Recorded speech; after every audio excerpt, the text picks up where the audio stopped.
नमस्कार दोस्तों, मैं हूं आशीष पांडे। स्वागत है आपका एग्ज़ाम हॉल पे। और आज हम डिस्कस करने जाएंगे 7 अगस्त का द हिंदू न्यूज़पेपर का कंप्लीट एनालिसिस। दोस्तों, इस एनालिसिस का आपको समरी पीडीएफ चाहिए तो आप हमारे टेलीग्राम लिंक को, जो कि डिस्क्रिप्शन में दिया है, उसको क्लिक करें, हमारा टेलीग्राम ग्रुप ज्वाइन करें और सारे समरी पीडीएफ्स को आप उसमें से एक्सेस कर सकते हैं, उसको रिवाइज कर सकते हैं। उसके अलावा आपको जनरल स्टडीज़ के स्टैटिक्स टॉपिक्स भी जो होंगे उनका भी आपको उस पर फ्री पीडीएफ मिलेगा। तो चलिए शुरू करते हैं दोस्तों आज के द हिंदू का एनालिसिस। दोस्तों, सबसे पहला टॉपिक हम बात करते हैं कि 4 साल हो गए आर्टिकल 370 के एब्रोगेशन को। तो आइए देखते हैं थोड़ा कि क्या स्थिति है जम्मू कश्मीर में। जो वादे किए गए थे आर्टिकल 370 को हटाने के बाद, क्या वो पूरे हुए हैं? किस हद तक जम्मू कश्मीर के हालात में बदलाव आया है? ये सारी चीज़ें आज हम देखते हैं, डिस्कस करते हैं। तो दोस्तों, सबसे पहले आर्टिकल 370 हटाया क्यों गया था, उसके पीछे वजह क्या कही थी। आर्टिकल 370 इसलिए हटाया गया था दोस्तों कि हमारे जो करंट गवर्नमेंट है उसने कहा कि 370 हटाने से टेररिज्म जो है उसमें कमी आएगी और इकोनॉमिक डेवलपमेंट बढ़ेगा। तो ये दोनों बात कही गई थी। तो अब हम देखते हैं दोस्तों कि क्या इकोनॉमिक डेवलपमेंट वहाँ का हुआ है, क्या टेररिज्म के एक्टिविटीज़ में कमी आई है, क्या वहाँ की कंडीशन और स्टेबल हुई है, वहाँ की राजनीतिक व्यवस्था में वहाँ की एडमिनिस्ट्रेशन क्या और स्टेबल हुई है। तो ये सारी बातों पे अब हम चर्चा करेंगे। तो हम सिलसिलेवार तरीके से देखते हैं कि वहाँ जो घटनाएं पहले होती थी अब उनमें कमी हुई है, बढ़ोतरी हुई है, क्या हुआ है, ये सारी चीज़ें हम बात करेंगे। तो सबसे पहले हम देखते हैं स्टोन पेल्टिंग। दोस्तों, स्टोन पेल्टिंग के बारे में बात करें तो आए दिन जम्मू कश्मीर में स्टोन पेल्टिंग की घटनाएं होती रहती थी। लेकिन अब दोस्तों, जब से आर्टिकल 370 का एब्रोगेशन हुआ है तब से स्टोन पेल्टिंग की जो घटनाएं हैं उसमें भारी कमी आई है। एब्रोगेशन के पहले लगभग 5050 स्टोन पेल्टिंग की घटनाएं, 2019 के पहले 5050 स्टोन पेल्टिंग की घटनाएं दर्ज की गई थी। लेकिन एब्रोगेशन के बाद 2019 से लेके अब तक सिर्फ 445 घटनाएं स्टोन पेल्टिंग की दर्ज की गई हैं। मतलब लगभग 92% गिरावट आई है स्टोन पेल्टिंग की घटनाओं में। और ये दर्शाता है दोस्तों कि वहाँ पब्लिक ऑर्डर जो है वो मजबूत हुआ है। पब्लिक ऑर्डर के मजबूत होने की वजह से इन घटनाओं में कमी आई है और पब्लिक ऑर्डर के मजबूत होने से वहाँ के जो वातावरण है, माहौल है, वो और भी पीसफुल हुआ है। और दोस्तों, इससे बहुत देखिए ये डायरेक्टली इकोनॉमिक डेवलपमेंट को सिग्निफाई करता है, क्योंकि जब माहौल पीसफुल होगा तो टूरिज़्म बढ़ेगा और टूरिज़्म बढ़ेगा तो वहाँ करेंसी आएगी, बाहर से लोग आएंगे तो वो पैसा खर्च करेंगे, वहाँ के लोगों तक, लोकल लोगों तक करेंसी जाएगी, पैसा जाएगा। तो इससे क्या होगा, वहाँ का इकोनॉमिक डेवलपमेंट होगा, लोकल डेवलपमेंट होगा। अब दोस्तों, दूसरी बात करते हैं हम मिलिटेंसी की। दोस्तों, मिलिटेंसी की जो घटनाएं थी 2010 से लेके 2019 तक, वो लगभग 930 2016 से लेके 2019 तक 930 मिलिटेंसी के इवेंट्स दर्ज किए गए थे। और 2019 से दोस्तों लेके 2022 तक 617 मिलिटेंसी के इवेंट्स दर्ज किए गए हैं। हालांकि ये बहुत ज़्यादा कमी तो नहीं है, लेकिन फिर भी कमी आई है और इसको हमारी सेना बहुत ही इफ़ेक्टिवली हैंडल वहाँ कर रही है। और आने वाले दिनों में हम और भी कमी देखेंगे इसमें। अब देखिए दोस्तों, नंबर ऑफ़ एक्टिव मिलिटेंट्स की बात करते हैं। नंबर ऑफ़ एक्टिव मिलिटेंट्स, तो दोस्तों देखिए 2019 की अगर हम बात करें तो घाटी में 250 एक्टिव मिलिटेंट्स थे। लेकिन 2019 के बाद 2022 में एब्रोगेशन के 3 साल बाद 100 एक्टिव मिलिटेंट्स ही अब घाटी में दर्ज हैं। मतलब रिकॉर्डेड जो मिलिटेंट्स हैं वो सिर्फ 100 हैं, जिनकी पुलिस को तलाश है, जिनकी वहाँ की आर्मी को तलाश है। तो दोस्तों, आप ये देख सकते हैं कि 250 से 100 ये भी काफ़ी तादाद में अब नंबर ऑफ़ मिलिटेंट्स कम हो गए हैं। और दोस्तों, 4 साल में आपको जान के हैरानी होगी, 4 साल में 750 मिलिटेंट्स मारे गए हैं हमारे आर्म्ड फोर्सेस द्वारा। तो हमारे आर्म्ड फोर्सेस ने 450 मिलिटेंट्स को मार गिराया है और अभी 1 जनवरी से लेके 5 अगस्त के बीच में 35 मिलिटेंट्स को न्यूट्रलाइज़ किया गया है हमारी आर्म फोर्सेस द्वारा। अब देखिए दोस्तों, किसी भी जगह का जब माहौल ख़राब होता है तो वहाँ के जो लोकल यूथ हैं उनका जो गुस्सा होता है वो गवर्नमेंट के प्रति बढ़ जाता है। तो लोकल यूथ की अगर बात करें तो 2018 में 206 लोकल जो यूथ थे उन्होंने मिलिटेंसी ज्वाइन की थी। फिर दोस्तों 2019 में ये जो आंकड़ा है 143 हुआ और 2022 में ये आंकड़ा 100 है। मतलब 100 ऐसे लोकल यूथ हैं जिन्होंने मिलिटेंसी ज्वाइन की। ये रिकॉर्डेड ऑफिशियल डेटा है जिसके हिसाब से 100 यूथ ने 100 जो नौजवान हैं कश्मीर के उन्होंने 2022 में मिलिटेंसी को ज्वाइन किया। लेकिन अब देखिए दोस्तों, number of security personnels case ये देखिए, अगर एक भी हमारा फ़ौजी मारा जाता है तो ये दुखद है। तो दोस्तों इसमें भी कमी आई है, लेकिन हमें कोशिश ये करनी है हमारे देश को कि ये एकदम ख़त्म हो जाए। तो जो 2019 के 3 साल पहले मतलब 2016 से 19 के बीच में लगभग 290 हमारे जवान शहीद हुए हैं। इसमें हमारे आर्मी के भी जवान हैं, पुलिस के भी जवान हैं और हमारे बॉर्डर सिक्योरिटी फ़ोर्स और पैरामिलिट्री फ़ोर्स के भी जवान इसमें काउंट हो रहे हैं। तो 290 हमारे जवान शहीद हुए हैं। और लेकिन 2019 से 22 के बीच में 174 जवान शहीद हुए हैं। तो लेकिन देखिए दोस्तों, 174 भी बड़ी मात्रा होती है। अगर एक भी जवान हमारा शहीद होता है, जैसे मैंने कहा कि हमें काफ़ी तकलीफ़ होती है, कष्ट होता है, तो ये नंबर कम तो हैं लेकिन उतना कम नहीं है, ये भी ज़्यादा ही माने जाएंगे। हाँ, लेकिन ये इसमें कमी दर्ज हो रही है धीरे धीरे और ये डायरेक्टली एट्रीब्यूट किया जा सकता है कि जो वहाँ मिलिटेंसी कम हो रही है। लेकिन दोस्तों अब 4 साल हो गए एब्रोगेशन के, और जब एब्रोगेट किया जा रहा था आर्टिकल 370 तो गवर्नमेंट ने कहा था कि जम्मू कश्मीर को जल्द से जल्द वो यूनियन टेरिटरी से फुल स्टेट बना देंगे। लेकिन दोस्तों ऐसा अभी तक हुआ नहीं। अभी भी वहाँ पॉलिटिकल स्टेबिलिटी नहीं है, डेमोक्रेटिकली इलेक्टेड गवर्नमेंट वहाँ नहीं है। वहाँ पे अभी केंद्र का शासन चल रहा है, उसको यूनियन टेरिटरी बनाया गया है। तो गवर्नमेंट भी इसकी तरफ कदम उठा रही है कि जल्दी से जो जम्मू एंड कश्मीर का यूनियन टेरिटरी है उसको स्टेट बनाया जाए और उसके लिए वहाँ की कंस्टिट्यूएंसीज़ को डिलिमिट भी किया जा रहा है। तो दोस्तों ये आप देख सकते हैं कि अब इस एरिया में भी, इस फील्ड में भी कदम उठाए जा रहे हैं कि उसको यूनियन टेरिटरी से स्टेट बनाया जाए। लेकिन अभी भी बहुत सारा काम किया जाना बाकी है और अब दुनिया भी देख रही है कि जम्मू कश्मीर का इकोनॉमिक डेवलपमेंट हो रहा है। तो दोस्तों ये था एक एनालिसिस कि आर्टिकल 370 हटने के बाद जम्मू कश्मीर में जो अलग अलग जो इवेंट्स होते थे, चाहे वो मिलिटेंसी के हों चाहे स्टोन पेल्टिंग हो, उनमें कितनी कमी आई और अभी क्या स्टेटस है।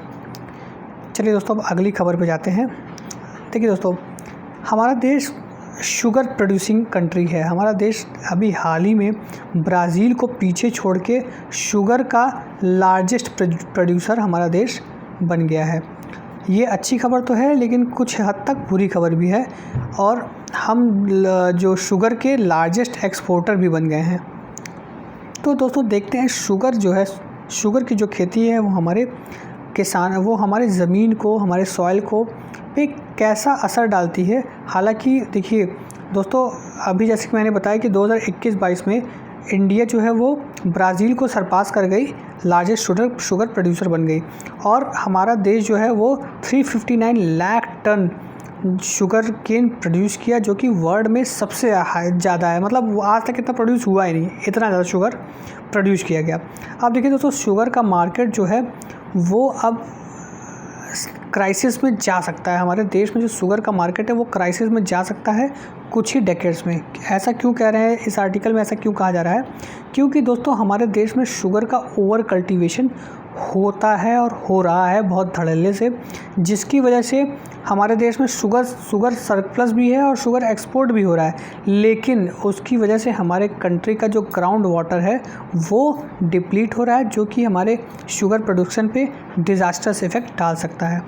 तो अब ये देखते हैं कि शुगर का प्रोडक्शन एक्सेस क्यों है, ज़्यादा क्यों होता है। तो हमारा देश देखिए, पहली बात यह है कि हमारा देश जो है वो सिर्फ एक्सपोर्टर ही नहीं, लार्जेस्ट कंज्यूमर ऑफ शुगर भी है।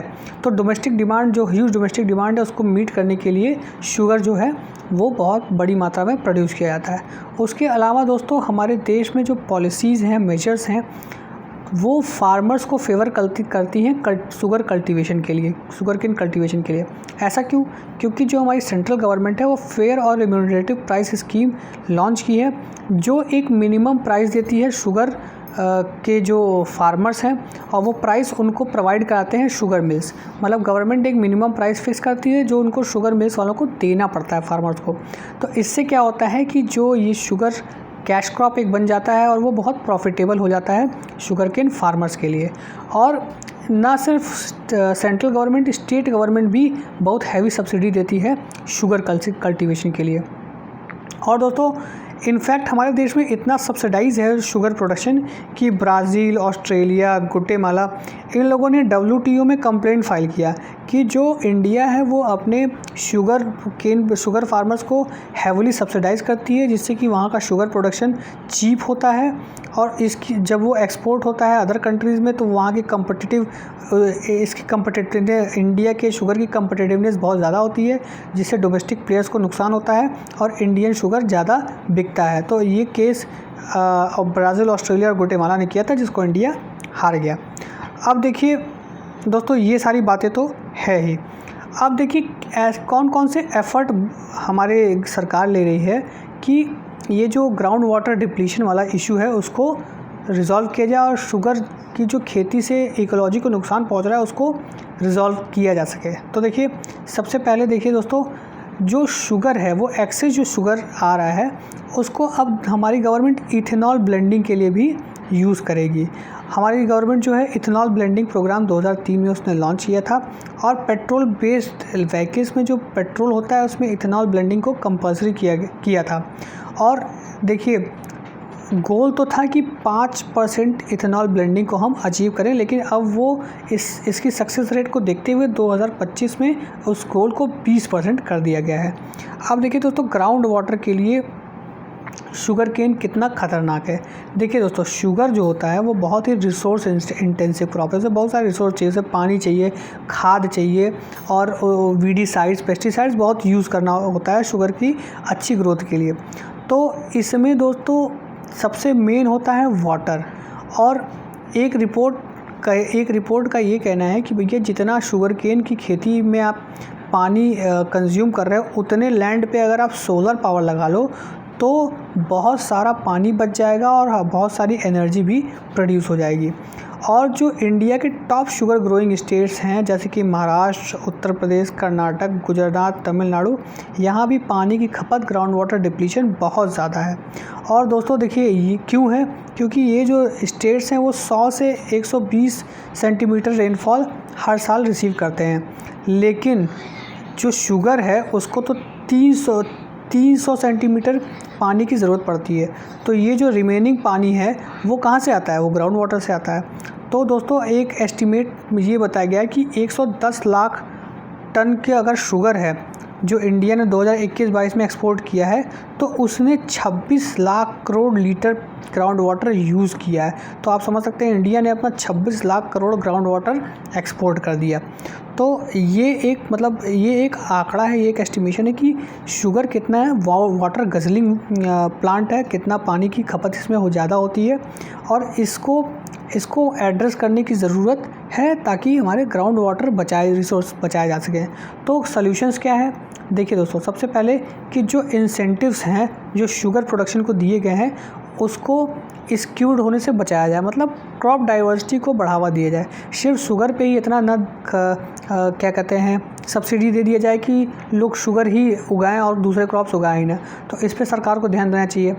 और दूसरा, environmentally responsible sugar cane cultivation करना चाहिए, जैसे कि ड्रिप इरिगेशन यूज़ करिए, स्प्रिंकल इरिगेशन यूज़ करिए, ताकि पानी की जो खपत है वो कम हो सके।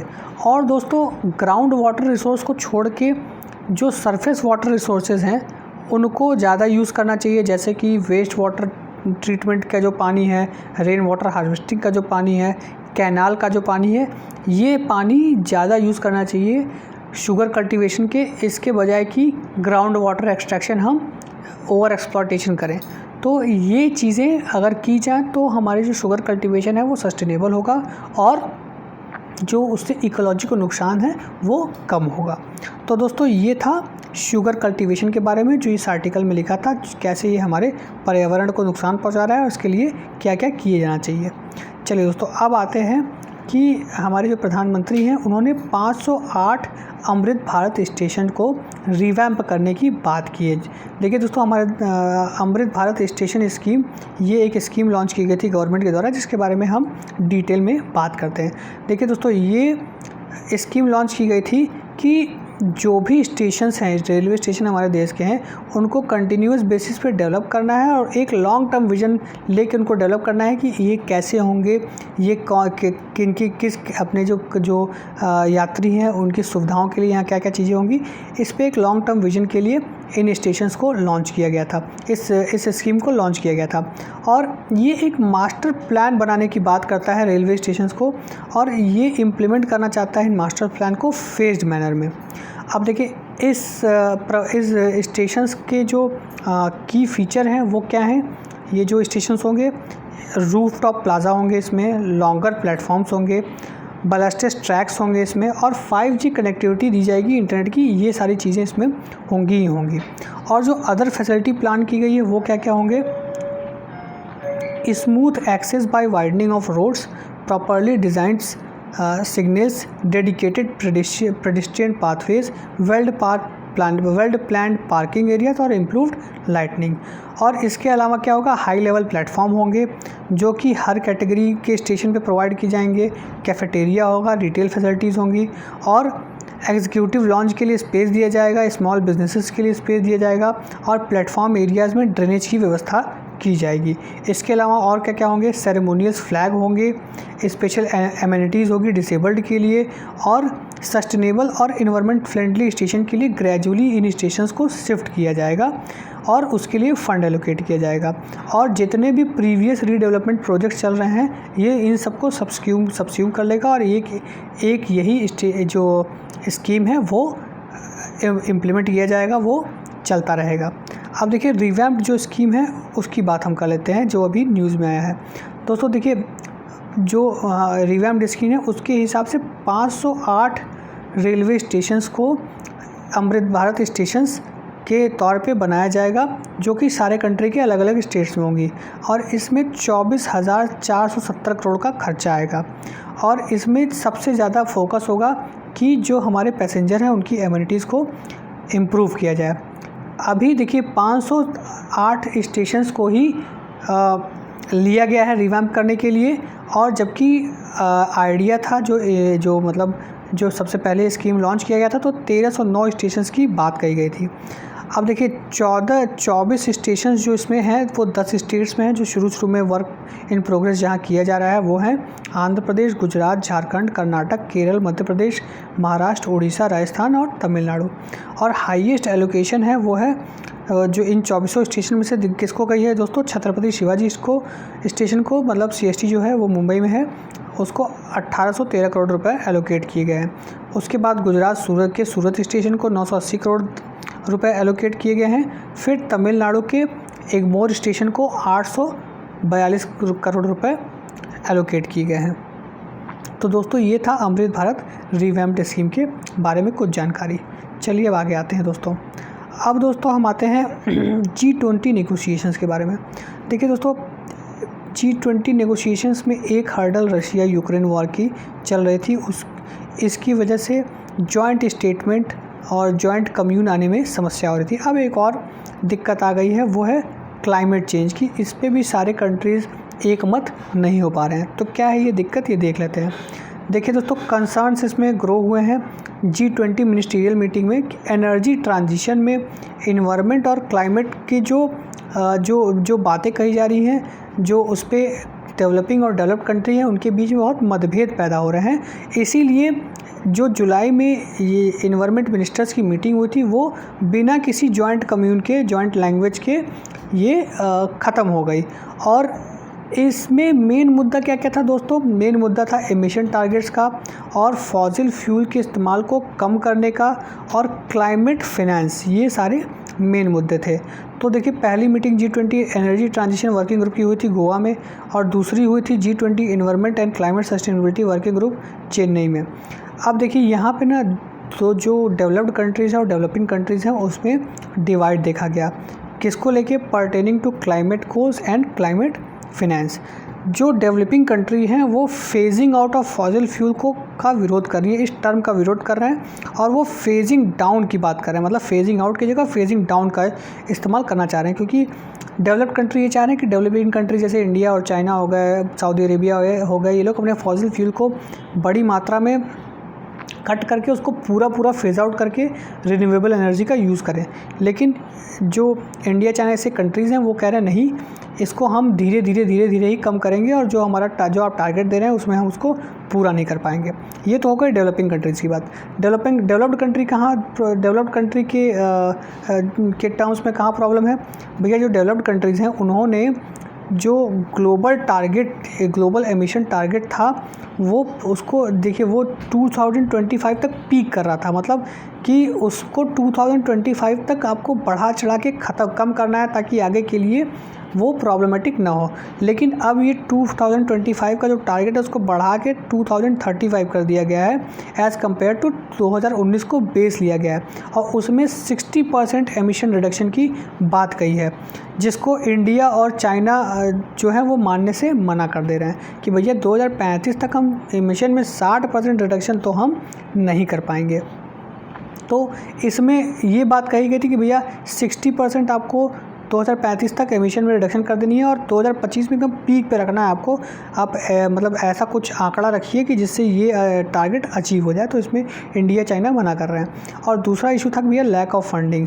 यूएस और ऑस्ट्रेलिया जैसे जो कंट्री है उन्होंने $100 बिलियन क्लाइमेट फंडिंग की बात कही थी, लेकिन उन्होंने ऐसा कोई भी फंड अभी तक नहीं दिया है। उन्होंने ये 2020 के बिगिनिंग में ही देने की बात कही थी, लेकिन अभी तक नहीं दिया है। तो ये सारे हिकअप्स और ये सारे प्रॉब्लम्स अभी चल रहे हैं, जिसका निस्तारण होना बाकी है, तभी एक जॉइंट कम्युन G20 में हो पाएगा। तो आगे ये देखने वाली बात होती है कि ये कैसे ये सारे प्रॉब्लम्स को रिजॉल्व किया जाता है। चलिए दोस्तों अब आगे आते हैं।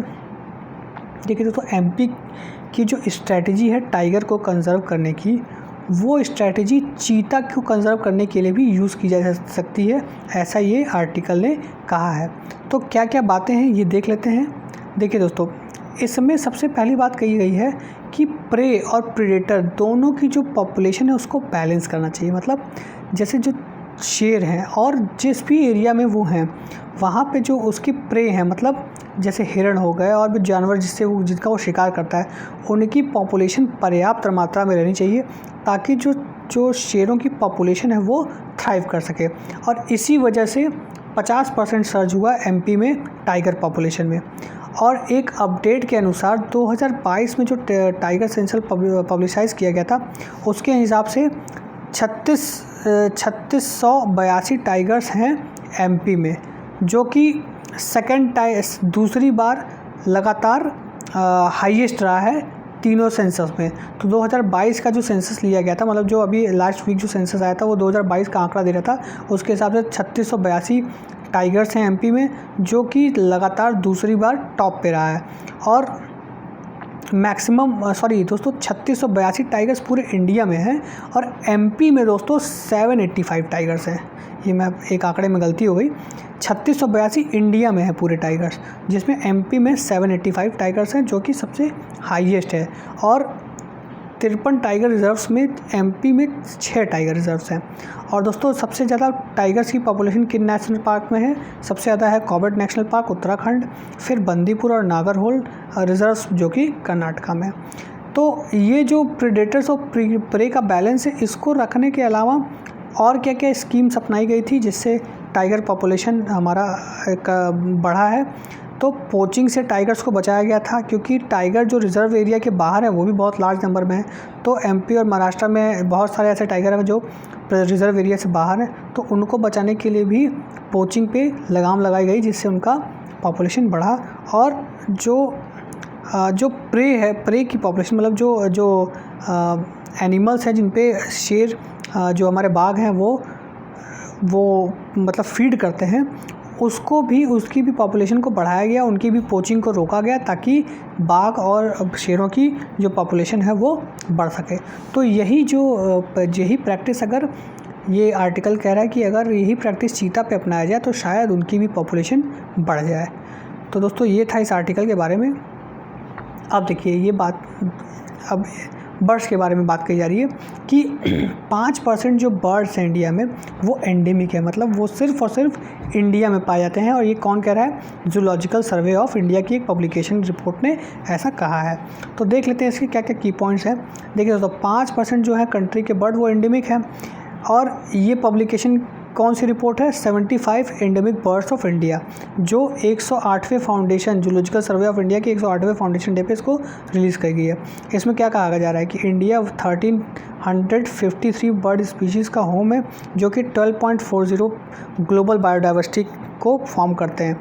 और इसमें 5% जैसे 78 जो बर्ड हैं वो एंडेमिक है, इंडिया में ही पाई जाती हैं।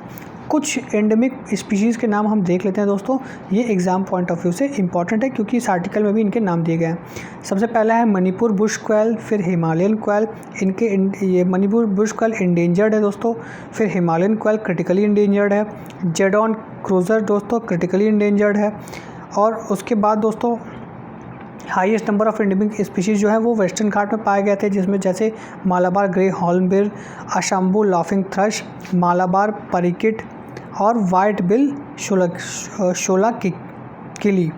तो ये सारे बर्ड्स का नाम आपको ध्यान रखना है दोस्तों। ये आप PDF में आप इसको बार बार रिवाइज़ करेंगे तो आपको याद रहेगा। और कुछ इंटरेस्टिंग बर्ड्स की बात की गई है जो सिर्फ अंडमान और निकोबार में पाए जाते हैं। उनका नाम क्या है दोस्तों? Nicobar megapode, Nicobar serpent eagle, Andaman crake और अंडमान ब्राउन आउल। तो ये सारे जो दोस्तों बर्ड हैं ये सिर्फ अंडमान निकोबार आइलैंड पाए जाते हैं और ये एंडेमिक है इंडिया को। तो ये सारे दोस्तों बर्ड्स हैं जिनके नाम आप याद रखें, क्योंकि हो सकता है ये एग्जामिनेशन में पूछा जाए इनकी एंडेंजर्ड की स्थिति क्या है और IUCN में ये रेड लिस्ट में कहाँ आते हैं और ये कहाँ पाए जाते हैं। ये सारी चीज़ें पूछी जा सकती हैं क्योंकि ये एंडेमिक हैं। तो दोस्तों ये था आज का द हिंदू एनालिसिस। कैसा लगा आपको? अगर आपको अच्छा लगा हो तो हमारे चैनल को लाइक करिए, शेयर करिए, सब्सक्राइब करिए। जय हिंद, जय भारत।